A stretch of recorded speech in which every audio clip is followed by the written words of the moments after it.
नेपाल दर्पणमा साथी जानुका दुवाडीसँगै भोजेन्द्र बस्नेतको नमस्कार। नेपाल दर्पण उज्यालो रेडियो नेटवर्क काठमाडौँमा 90 मेगाहर्जसँगै देशभरि विभिन्न एफएम स्टेसनबाट तथा मोबाइल एप्लिकेसन र अनलाइनबाट संसारभर एकसाथ प्रसारण भइरहेको छ। नेपाल दर्पण सुरु गरौँ मुख्य खबरका शीर्षकहरूबाट। नेपालमा थप 24 जनामा ओमिक्रोन भेरिएन्ट पुष्टि। ओमिक्रोनलाई कमजोर नआक्न विश्व स्वास्थ्य संगठनको चेतावनी।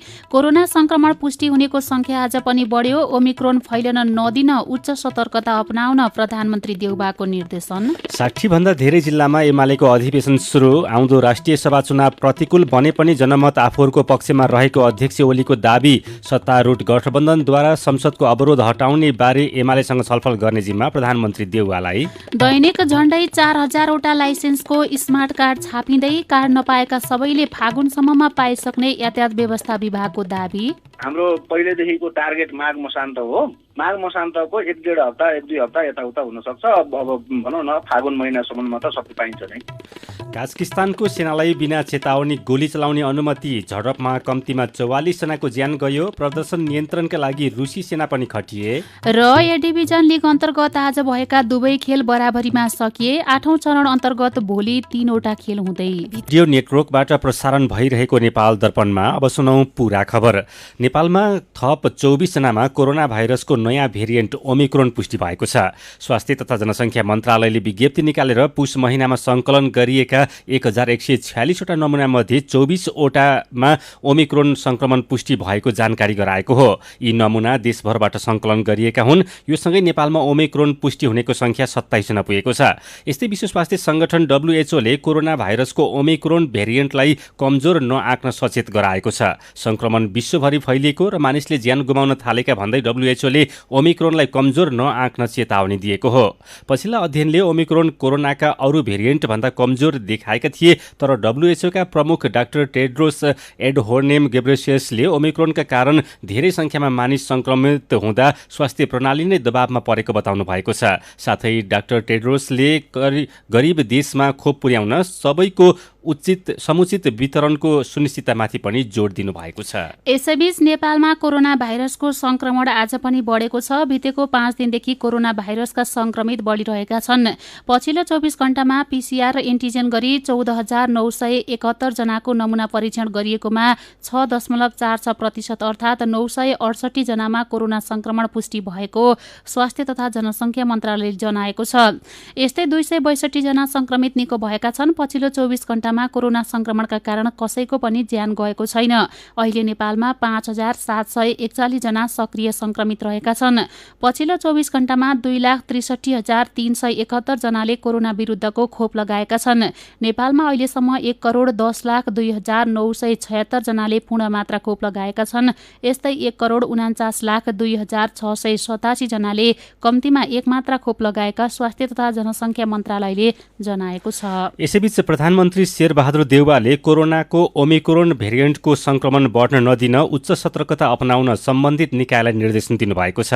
आज बेलुका बसेको कोभिड-19 सङ्कट व्यवस्थापन केन्द्र CCMCC निर्देशक समितिको बैठकमा प्रधानमन्त्री देउवाले ओमिक्रोन भेरिएन्टको संक्रमण बढ्न नदिन र संक्रमितहरूको उपचारमा विशेष ध्यान दिन सम्बन्धित निकायलाई निर्देशन दिनुभएको हो। उहाँले सीमा नाकाहरूलाई चुस्त दुरुस्त बनाउन र संक्रमितको खाना र बस्नको व्यवस्था मिलाउन पनि सचेत गराउनुभयो। संक्रमितहरूको परीक्षण, उनीहरूको उपचारको व्यवस्था र कोभिड विरुद्धको खोप लगाउने कामलाई अझ तीव्रता दिन प्रधानमन्त्रीबाट निर्देशन भएको स्वास्थ्य तथा जनसङ्ख्या मन्त्री विरोध खतिवड़ाले जानकारी दिनुभयो। बैठकले सङ्घीय सरकारले बेहोर्ने गरी संक्रमितहरूको उपचार खर्च तत्कालका लागि भने पालिकाहरूले बेहोर्ने विषयमा पनि छलफल गरेको छ।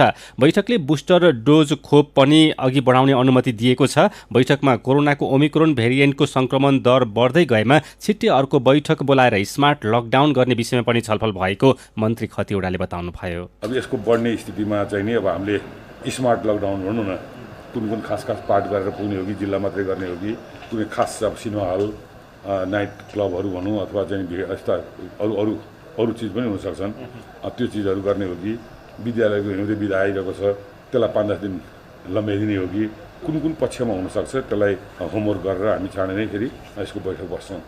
यसैबीच दाङको तुलसीपुर उपमहानगरपालिकाले सामुदायिक र संस्थागत विद्यालयहरूमा माघ 3 गतेसम्मका लागि पूर्ण रूपमा पठन पाठन बन्द गर्ने निर्णय गरेको छ। विद्यालयका शिक्षक र विद्यार्थीहरूमा कोरोना संक्रमण दर फैलिएपछि सामुदायिक र संस्थागत विद्यालय माघ 3 गतेसम्म बन्द गर्ने निर्णय गरिएको तुलसीपुर उपमहानगरपालिकाले जनाएको छ। गएको मंगलबार र बिहिबार गरिएको परीक्षणमा तुलसीपुर क्षेत्रका सामुदायिक र संस्थागत विद्यालय गरी 5 वटा विद्यालयका शिक्षक र विद्यार्थीमा कोरोना संक्रमण पुष्टि भएको थियो। यसैबीच पार्टी केन्द्रीय कार्यालयमा कार्यरत कर्मचारीहरूमा कोरोना संक्रमण देखिएपछि नेकपा माओवादी केन्द्रको केन्द्रीय समितिको बैठक आउने माघ 8 गतेसम्मका लागि सारिएको छ। गएको हप्ता 8औं राष्ट्रिय महाधिवेशन सम्पन्न गरेको माओवादीले पदाधिकारी चयनका लागि आउँदो आइतबारका लागि केन्द्रीय समिति बैठक डाकेको थियो। कार्यालयका केही कर्मचारीमा कोरोना संक्रमण देखिएकाले बैठक स्थगित गरेको पार्टी कार्यालयका मुख्य सचिव श्रीराम ढकालले जानकारी दिनुभयो। अध्यक्ष पुष्पकमल दाहाल प्रचण्डले पनि भेटघाट बन्द गराउनु भएको छ। नेकपा एमालेका अध्यक्ष केपी शर्मा ओलीले राष्ट्रिय सभा चुनावको परिणाम आफूहरूको प्रतिकूल आउन सक्ने बताउनु भएको छ। भर्चुअल माध्यमबाट एकसाथ 63 वटा जिल्लाको अधिवेशन उद्घाटन गर्दै अध्यक्ष ओलीले राष्ट्रिय सभा चुनावमा आफूहरूको लागि प्रतिकूल परिणाम आए पनि विपक्षीहरूले एमालेमाथि गर्न सक्ने अन्तिम प्रहार भएको दावी गर्नुभयो। सम्पूर्ण शक्तिहरू मिलेर यति बेला हिजोको जनमत र हिजोको परिस्थितिको दुरुपयोग गरेर अहिले हाम्रा निम्ति अलिकति प्रतिकूल परिणाम राष्ट्रिय सभा निर्वाचनबाट आउन सक्छ। यो आजको जनादेश होइन, आजको जनमत होइन, आजको यथार्थ होइन। यसमा हाम्रो सकारात्मक परिणाम आएन भनेर अनौठो मान्नुपर्ने कुनै आवश्यकता छैन। राष्ट्रिय सभामा रिक्त हुने 19 सदस्यका लागि माघ 12 गते चुनाव हुँदैछ। राष्ट्रिय सभा चुनावपछि हुने चुनावहरूमा एमाले बलियो हुने अध्यक्ष ओलीको दावी छ। एमालेसँग नागरिकको साथ रहेकाले आउने चुनावमा पहिलो राजनीतिक दल बनेर सरकार बनाउने उहाँले बताउनुभयो। पार्टीको हालै सम्पन्न 10औं महाधिवेशनको अध्ययन बिना नै टीका टिप्पणी भइरहेको भन्दै उहाँले असन्तुष्टि जनाउनुभयो। अधिवेशनले पारित गरेको दस्तावेजले लिएको नीति र सिद्धान्तबारे अध्ययन बिना नै विभिन्न टीका टिप्पणीहरू भइरहेको उहाँको भनाइ छ।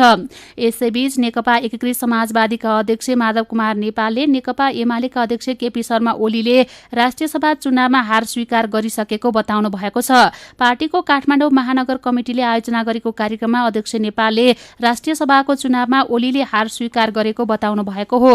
अध्यक्ष नेपालले नागरिकको जीवन परिवर्तन गर्नका लागि एकीकृत समाजवादी पार्टी स्थापना गरेको बताउनुभयो। यसैबीच सत्तारूढ गठबन्धनले संसदको अवरोध हटाउने विषयमा नेकपा एमालेसँग छलफल गर्ने जिम्मा प्रधानमन्त्री शेरबहादुर देउवालाई दिएको छ। प्रधानमन्त्री निवास बालुवाटारमा बसेको गठबन्धन समन्वय समितिको बैठकले संसदको अवरोध खुलाउन पहल गर्ने निर्णय गर्दै एमाले अध्यक्ष एवं प्रमुख प्रतिपक्षी नेता केपी शर्मा ओलीसँग छलफल गर्ने जिम्मा प्रधानमन्त्री देउवालाई दिएको बैठकपछि सञ्चार तथा सूचना प्रविधि मन्त्री ज्ञानेन्द्र बहादुर कार्कीले जानकारी दिनुभयो। बैठकले ओलीलाई भेटेर संसदको अवरोध हटाउने बारेमा छलफल गर्न प्रधानमन्त्री देउवालाई सुझाव पनि दिएको छ। संसदमा अवरोध भइरहँदा देश नै समस्यामा पर्ने भएकोले अवरोध हटाउने गरी छलफल गर्न भनेको गठबन्धनका संयोजक एवं कांग्रेस वरिष्ठ नेता रामचन्द्र पौडेलले बताउनुभयो। सीधा कुरा प्रश्न विचार यो हो उज्यालो रेडियो नेटवर्क काठमाडौँमा 90 मेगाहर्ज। नेपाल दर्पणमा कुराकानीसँगै खबरको सिलसिला बाँकी नै छ, सुन्दै गर्नुहोला। तपाईँ अहिले रेडियो मोबाइल एप्लिकेसन र अनलाइनबाट प्रसारण भइरहेको उज्यालो रेडियो नेटवर्कको नेपाल दर्पण सुन्दै हुनुहुन्छ। यतिन्जेल हामीले नेपालमा थप 24 जनामा ओमिक्रोन भेरिएन्ट पुष्टि, ओमिक्रोन फैलन नदिन उच्च सतर्कता अपनाउन प्रधानमन्त्री देउवाको निर्देशन, 60 भन्दा धेरै जिल्लामा एमालेको अधिवेशन सुरु, सत्तारूढ गठबन्धनद्वारा संसदको अवरोध हटाउने बारे एमालेसँग छलफल गर्ने जिम्मा प्रधानमन्त्री देउवालाई लगायतका खबर प्रस्तुत गर्यौं। नेपाल दर्पणमा अब बाँकी प्रसङ्ग। चालक अनुमति पत्रका लागि परीक्षा पास गरेका 4.5 लाख जना भन्दा धेरैले अहिले पनि रसिदका भरमा गाडी चलाउन बाध्य छन्।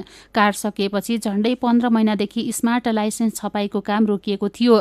तर यसै हप्तादेखि स्मार्ट कार्ड छाप्न थालेको यातायात व्यवस्था विभागले जनाएको छ। कार्ड छाप्न सुरु गरे पनि सेवाग्राहीका हातमा पुगेको छैन। साथी मदन पौड्यालले स्मार्ट लाइसेन्स छपाईको काम र वितरण प्रक्रिया के भइरहेको छ भनेर विभागका महानिर्देशक नवराज घिमिरेलाई सोध्नु भएको छ। हामीले 2 शिफ्ट चाहिँ चलाइराखेका छौँ। बिहान 7 बजेदेखि बेलुकी 10 बजेसम्म चाहिँ हामीले कार्ड प्रिन्ट गर्दाखेरि 3500 से 4000 को हाराहारीमा प्रतिदिनमा कार्ड प्रिन्ट भइरहेको छ अहिले।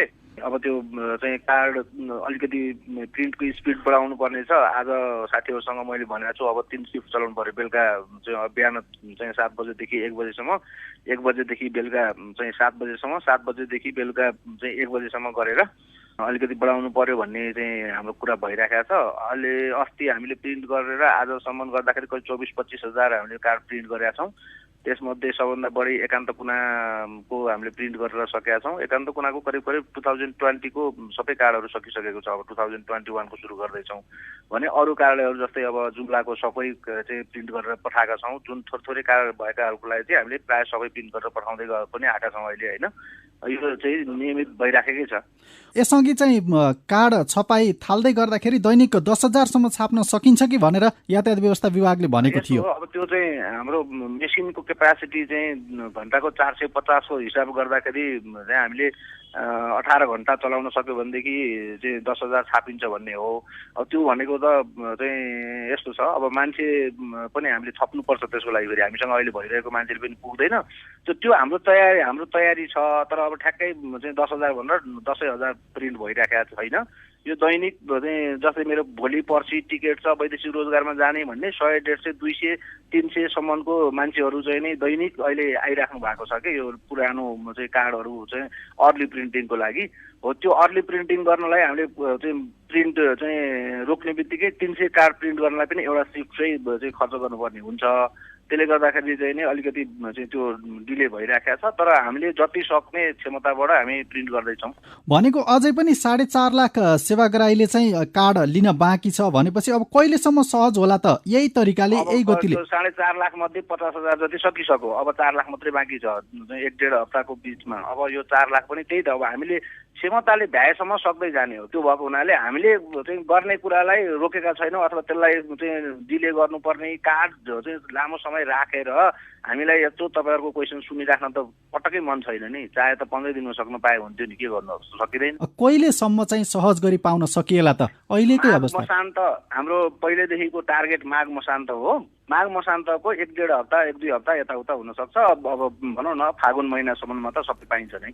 उहाँ हुनुहुन्थ्यो यातायात व्यवस्था विभागका महानिर्देशक नमराज घिमिरे। नेपाल दर्पणमा खबरकै सिलसिला। भूमि व्यवस्था, सहकारी तथा गरिबी निवारण मन्त्री शशि श्रेष्ठले सहकारीहरूले ऐन नियम मिच्दा नागरिकको विश्वास गुमाउन थालेको बताउनु भएको छ। नेपाल सहकारी पत्रकार समाज सिजेएनको 11औं वार्षिक साधारण सभामा मन्त्री श्रेष्ठले सहकारीहरूले नियम विपरीत ब्याज दर बढाउनुको साथै सहकारी सिद्धान्त अनुसार नचलेको बताउनुभयो।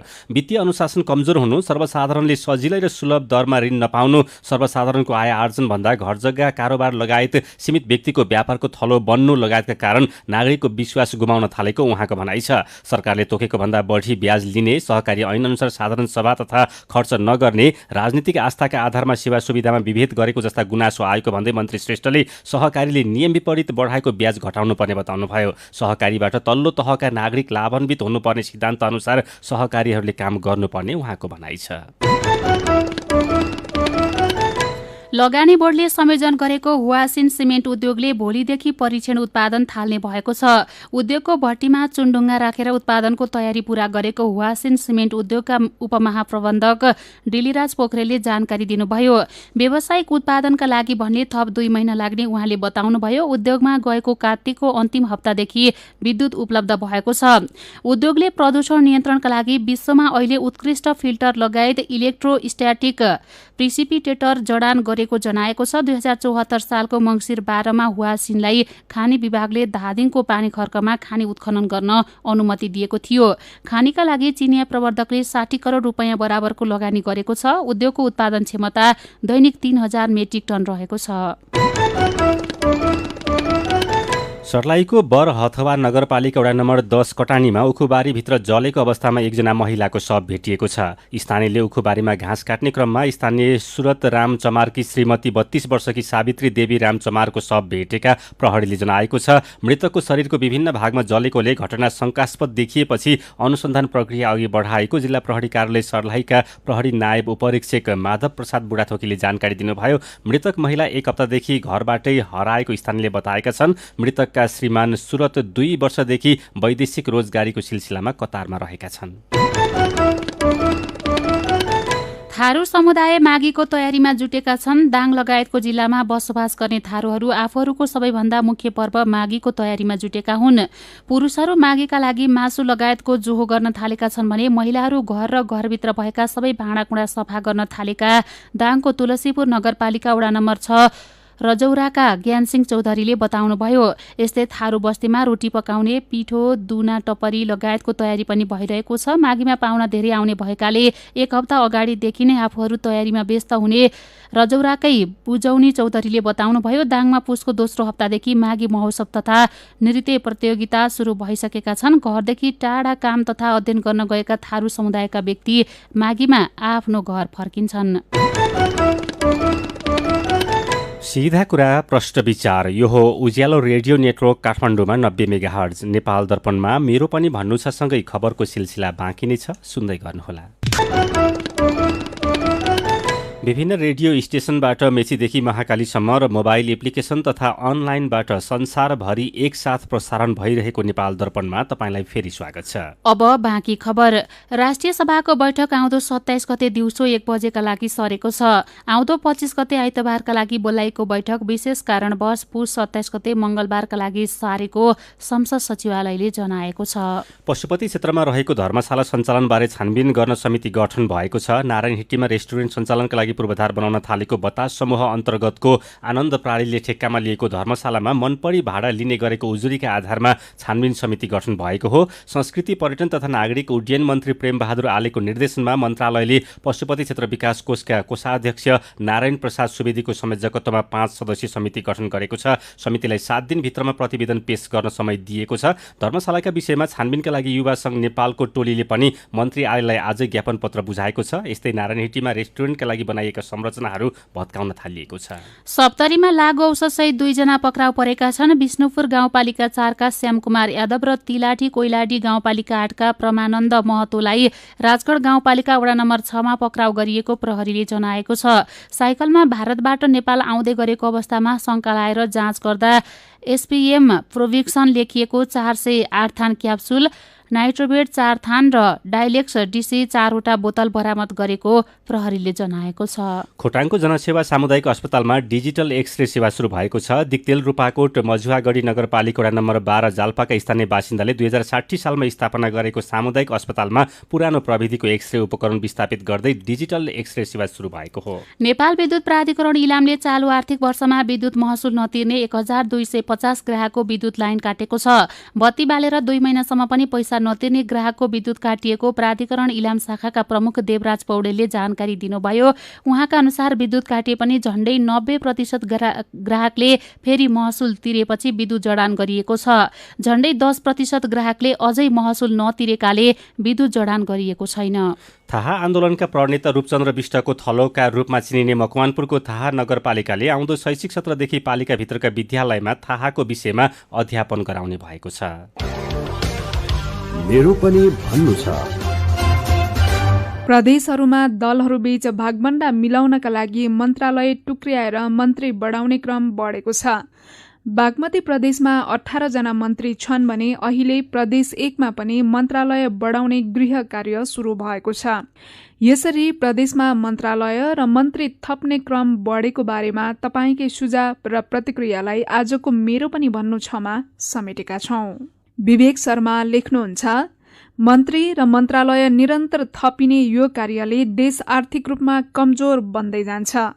देशले प्रदेशका मन्त्रालयहरूमा गर्ने खर्चको आवश्यकता र उपलब्धि बारेमा बेलैमा सचेत हुनुपर्छ। गोविन्द अयर लेख्नुहुन्छ, प्रदेश सरकार नागरिकको हित भन्दा पनि नेता व्यवस्थापनका लागि हो भन्ने साबित हुँदैछन्। यसले संघीयताप्रति नै वितृष्णा जगाउने बाहेक अरू केही होला जस्तो लाग्दैन मलाई त। हेमराज अधिकारीले मन्त्री र मन्त्रालय थप्नु भन्दा पनि भएका मन्त्रालयको काम र योजना प्रभावकारी भएको भए हामी नागरिक आभारी हुने थियौं भन्नुभएको छ। रमेश निरौला हाम्रो देश सानो छ भन्दै लेख्नुहुन्छ, यहाँ यति धेरै मन्त्रालय र मन्त्रीहरू किन चाहियो? मन्त्रालय र मन्त्रीहरू थप्ने बजेटले युवाहरूलाई रोजगारी दिने खालका उद्योगहरू स्थापना गरेमा काम खोज्दै विदेश जानु पर्दैन थियो। उद्योग, विद्यालय, अस्पताल, किसानका लागि प्रोत्साहन लगायतका काम छाडेर मन्त्री र मन्त्रालयमा होड चल्नु ठिक होइन। जगदीश सुवेदी लेख्नुहुन्छ, आयातमा लगाइएको कर र रेमिटेन्सबाट अर्थतन्त्र चलेको देशमा अनावश्यक मन्त्रालय थप गर्नु पनि एक प्रकारको भ्रष्टाचार हो। यस विरुद्ध नागरिकहरू बोल्नुपर्छ। अनि जीवन गुरागाईको प्रतिक्रिया छ, आवश्यक नै परेका कारण मन्त्रालय र मन्त्री थप्ने योजना बनेका होलान्। थपिएका सबैले नागरिकका हितका लागि काम गरिदिउन् भन्ने आग्रह छ। विचारका लागि तपाईलाई धन्यवाद। मेरो पनि भन्नु छ। मेरो पनि भन्नु छ प्रस्तुत गर्दै हुनुहुन्थ्यो साथी सुजता सुनुवार। नेपाल दर्पणमा अब विदेशको खबर। कास्किस्तान सरकारले सेनालाई बिना चेतावनी गोली चलाउने अनुमति दिएको छ। देशभर चलिरहेको विरोध प्रदर्शन र हिंसाको बीच सरकारले सेनालाई यस्तो अधिकार दिएको बीबीसीले जनाएको छ। बिना चेतावनी गोली चलाउन सेनालाई आदेश दिने निर्णयसम्म पुग्नुको कारण भने खुलाइएको छैन। राष्ट्रपति कासिम जोमार्त तोकाएवले 20,000 प्रदर्शनकारीले अलमाटी सहरमा हमला गरेको बताउनु भएको बीबीसीले जनाएको छ। अहिलेसम्म प्रदर्शनकारी र सुरक्षाकर्मी गरी 44 जनाको ज्यान गइसकेको बीबीसीले जनाएको छ। प्रदर्शनमा सहभागी 3,000 भन्दा धेरै पक्राउ परेका छन्। प्रदर्शन भएको क्षेत्रमा अहिले इन्टरनेट सेवा बन्द भएकाले सूचना सम्प्रेषणमा समेत समस्या भएको अन्तर्राष्ट्रिय सञ्चार माध्यमले जनाएका छन्। अमेरिका, बेलायत, फ्रान्ससँगै संयुक्त राष्ट्रसङ्घले समेत संयम अपनाउन अपील गरेको छ। सुरक्षा व्यवस्थाका लागि थप 70 वटा चेक पोस्ट राखिएका छन्। इन्धनमा भएको मूल्य वृद्धिको विरोधमा कास्किस्तानमा नागरिकले प्रदर्शन गर्दै आएका छन्। आन्दोलनमा विदेशीको घुसपैठ भएको कास्किस्तानको सरकारी पक्षले दाबी गरेको छ। रुसले नेतृत्व गरेको सैन्य बल पनि कास्किस्तान पुगेको छ। राष्ट्रपति कासिम जोमार्ट तोकाएभले हिंसात्मक गतिविधि नियन्त्रण गर्न 2500 रुसी सेनाको सहयोग लिएको बताउनु भएको छ। अब खेल खबर। 37 स्मारक ए डिभिजन लिग फुटबलको 8औं चरण अन्तर्गत आज भएका दुवै खेल बराबरीमा सकिएका छन्। दशरथ रङ्गशालामा भएको पहिलो खेलमा सङ्कटा क्लब र सातदोबाटो युथ क्लबले एक गोलको बराबरी खेलेका छन्। सातदोबाटोको लागि सुशील राई र सङ्कटाका लागि जया गुरुङले गोल गरे। बराबरी खेलसँगै अपराजित रहेको सङ्कटा 8 खेलबाट 14 अङ्क जोडेर अङ्क तालिकाको तेस्रो स्थानमा रहेको छ। समान खेल खेलेको सातदोबाटो 9 अङ्क जोडेर अङ्क तालिकाको 8औं स्थानमा छ। यस्तै दोस्रो खेलमा विभागीय टिम एपीएफ क्लब र जाउलाखेल युथ क्लबले बराबरी खेलेका छन्। एपीएफ र जाउलाखेलले गोलरहित बराबरी खेल्दै अङ्क बाँडेका हुन्। आजको बराबरीसँगै एपीएफले 8 खेलमा 7 अङ्क जोडेको छ। एपीएफ 10औं स्थानमा छ। यस्तै 8 खेलमा 8 अङ्क जोडेको जाउलाखेल 9औं स्थानमा छ। 8औं चरण अन्तर्गत भोलि 3 वटा खेल हुँदैछन्। भोलि दिउँसो 1 बजे दशरथ रङ्गशालामा मचिन्द्र फुटबल क्लब र फ्रेन्ड्स क्लब खेल्नेछन्। यस्तै पोखरा रङ्गशालामा दिउँसो 2 बजे मनाङ मर्स्याङदी क्लब र च्यासल युथ क्लब तथा दशरथ रङ्गशालामा बेलुका 4:45 बजे न्युरो टिम र त्रिभुवन आर्मी क्लब खेल्नेछन्।